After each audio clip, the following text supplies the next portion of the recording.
New taxes on alcohol may have consumers in low spirits. How much can you expect your tab to increase? And get on your bikes and ride. See how the energy of BMX racing makes its way to Baton Rouge. Newsbeat starts now.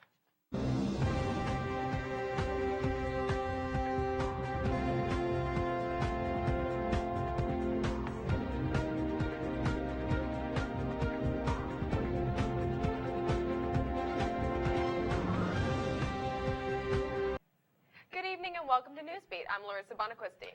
And I'm Matt Houston. We have some breaking news. The man arrested for shooting two Southern University students at the Cottages has been arrested again.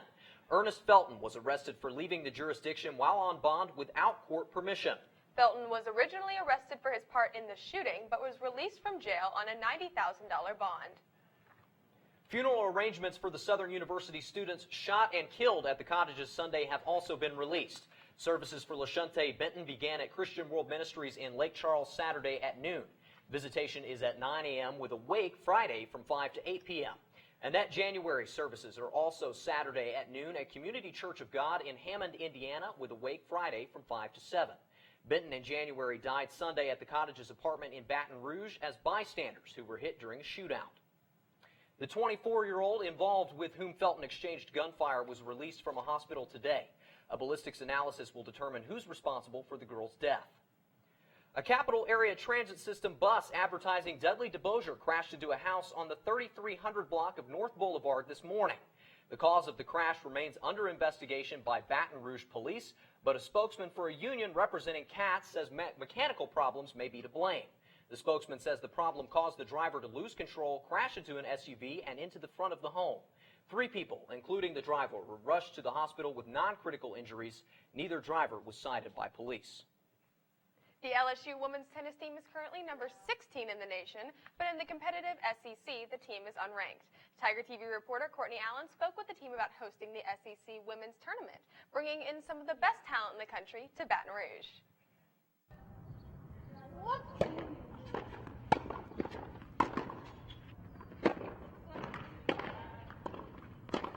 This season is the first year LSU is set to host the SEC Women's Tennis Championships since 1999.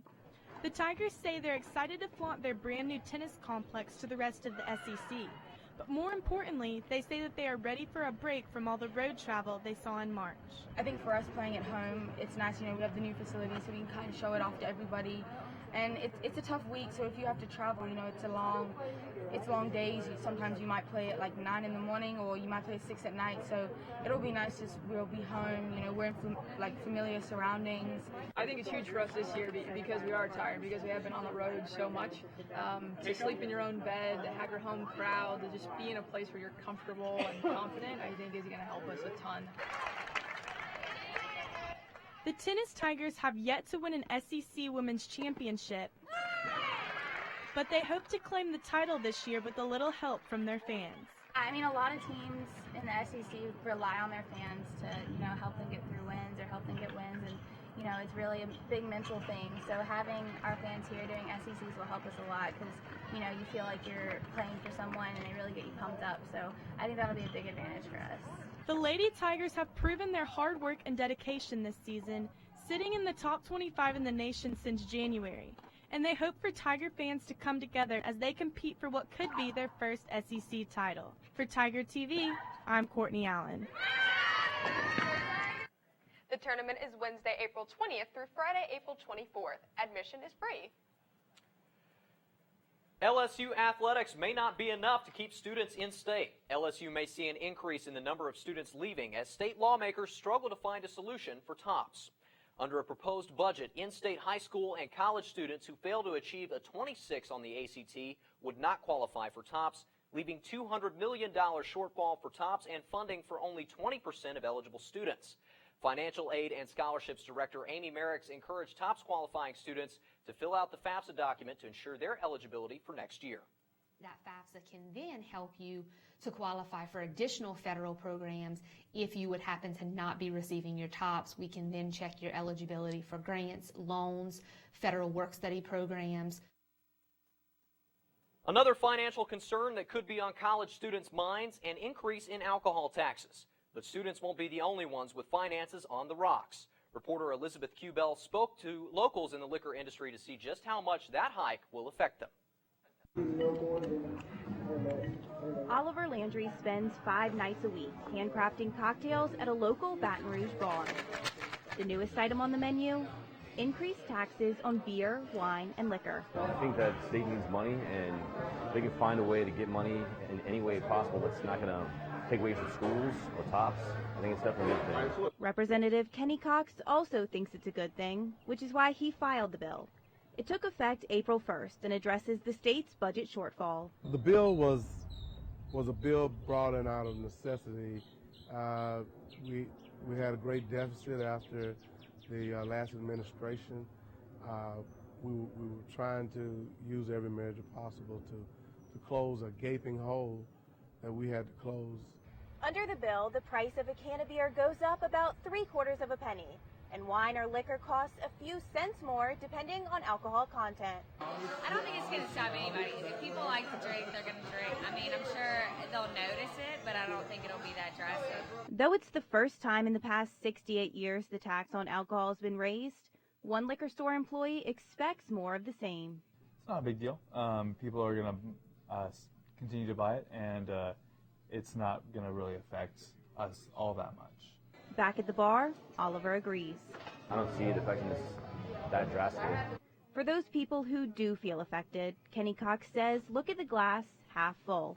Every time you take a drink now, you can say you're helping the state of Louisiana out and the poor, sick children that needs the money. Elizabeth Cubell, Tiger TV. The alcohol tax is permanent, so while some of the other hikes are set to expire in 2018, this one will remain in effect. Ladies and gentlemen, start your engines. See how extreme sports are gaining traction in Baton Rouge. Big jumps, deep turns, speeds reaching as fast as 35 miles per hour. BMX racing gives riders and fans a unique adrenaline rush. Reporter Jasmine Ray takes us to the track, showing us how racers of all ages are revving their engines. And they're off to a good start. With the Summer Olympics coming up in August, many BMX racing fans look forward to seeing their favorite rider win the gold medal. But these riders aren't Olympians. They're found racing in Baton Rouge at Breck's BMX Raceway. Whenever it was added as an Olympic sport, I have seen it grow. We could get anywhere from 10 racers to 80, just depending on the weather and what type of event it is. BMX racing became an Olympic sport in 2008, but the track has been in Baton Rouge for over 25 years. USA BMX sanctioned with Breck's BMX Raceway almost 12 years ago and have weekly races on Thursdays and Sundays. There's skill level and age level, and they're both combined to put people together in different things called motos, and those are individual races within an event. So you'll have a 4-year-old novice, a 4-year-old intermediate, and a 4-year-old expert. So every age group has it. The Raceway introduces local BMX fans to the sport and gives riders a chance to travel and compete against other racers. So USA BMX holds their grands every year, and it's usually held at Disney World. So it's all of the best of the best. So we have a lot of locals here that participate in that as well. 12-year-old Gage Thibodeau competed in the state race at the track in hopes to become a professional BMX rider. Gage, the raging Gage and Thibodeau. I won first place at Breck for about a year now. Breck's 500-foot track is one of a kind in the Baton Rouge area, with the closest track an hour away in Gretna, Louisiana.